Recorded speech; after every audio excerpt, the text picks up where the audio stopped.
اعوذ باللہ من الشیطان الرجیم بسم اللہ الرحمن الرحیم۔ السلام علیکم میرے معزز اور قابل احترام دوستو ہماری آج کی اس ویڈیو کا موضوع ہے شہادت حضرت علی اصغر علیہ السلام۔ دوستو امام جعفر صادق علیہ السلام ارشاد فرماتے ہیں کہ میرے جد بزرگوار امام حسین علیہ السلام کی مصیبت پر جن و انس اور چرند و پرند تمام نے آنسو بہائے اور گریہ کیا۔ دوستو جس مظلوم کی مظلومیت اور مصائب پر چرند پرند سب گریہ و کنا ہوں، بھلا ہم اس مظلوم پر گریہ کیسے نہ کریں۔ کتاب منتخب اور مقتل ابی مخنف میں ہے کہ جب مظلوم کربلا علیہ السلام اپنے سارے جانثاروں کو راہ خدا میں قربان کر چکے اور سوائے چند خوردہ سال بچوں اور خواتین و عصمت و طہارت کے اور کوئی نہ رہا، اس عالم تنہائی میں مولا علیہ السلام نے اپنے بھائیوں، بیٹوں، بھتیجوں، بھانجوں اور دوسرے جانثاروں کی لاشوں کو گرم ریت پر پڑے دیکھا تو بہت روئے اور فرمایا،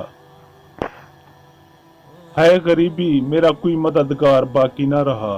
پس آپ خود اہل حرم سے وداع کے لیے آئے اور در خیمہ پر پہنچ کر آپ علیہ السلام نے فرمایا کہ اے میری بہن زینب و کلثوم علیہ السلام، اے سکینہ علیہ السلام، اے رباب علیہ السلام، میرا آخری سلام قبول کیجیے۔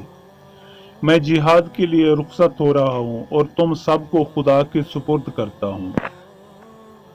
دوستو جب بیبیوں نے یہ آواز سنی تو روتی پیٹتی آپ کے پاس پہنچی۔ کسی بیوی نے مولا کے دامن کو پکڑ لیا، کوئی بیوی گھوڑے کے سموں پر گر پڑی، ہر طرف سے رونے پیٹنے کی آوازیں آ رہی تھیں۔ مظلوم کربلا علیہ السلام نے اپنی بہن زینب سلام اللہ علیہا کے قریب آئے اور کہا کہ اے بہن، میں اپنی قربانی پیش کرنے کے لیے جا رہا ہوں، لیکن اس شیر خوار حضرت علی اصغر کا رنگ شدت پیاس سے متغیر ہو رہا ہے، میں اس کے لیے پانی کی کوشش کرتا ہوں۔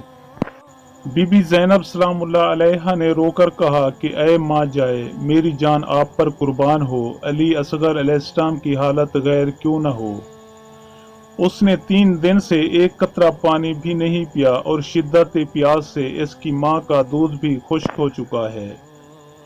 پس مظلوم کربلا نے علی اصغر علیہ السلام کو ہاتھوں پر اٹھایا اور اس کے نازک خشک ہونٹوں کو دیکھ کر گریہ فرمایا، اسے پیار کیا اور لشکر اشقیاء کے سامنے لائے۔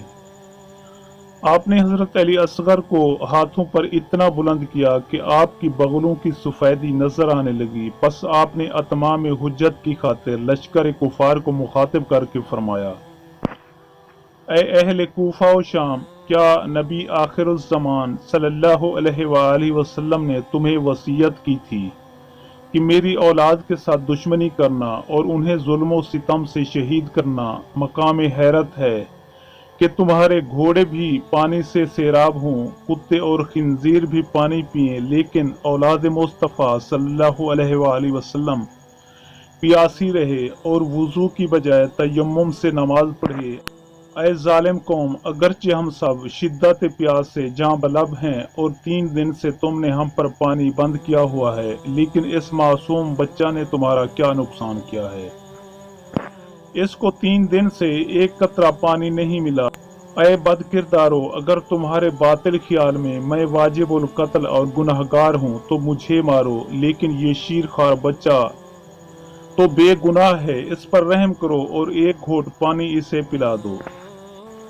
دوستو مقتل ابو مخنف میں ہے کہ ابھی مولا علیہ السلام اتمام حجت ہی کر رہے تھے کہ ایک ظالم نے ایسا زہر آلود تیر مارا کہ وہ حضرت علی اصغر کو ایک کان سے دوسرے کان تک ذبح کرتا ہوا گزر گیا۔ حضرت علی اصغر علیہ السلام باپ کے ہاتھوں پر تڑپے، باپ کی طرف دیکھا، تبسم کیا اور خالق حقیقی کی بارگاہ میں جا پہنچے۔ امام مظلوم علیہ السلام لاش علی اصغر علیہ السلام کو لے کر خیام میں آئے۔ جناب رباب علیہ السلام کے ہاتھوں پر حضرت علی اصغر کو رکھا اور کہا، رباب اس عظیم مصیبت پر صبر کرو۔ جناب رباب علیہ السلام اپنے ننھے بیٹے کے گلے سے خون صاف کرتی جاتی اور اس کے خشک لبوں پر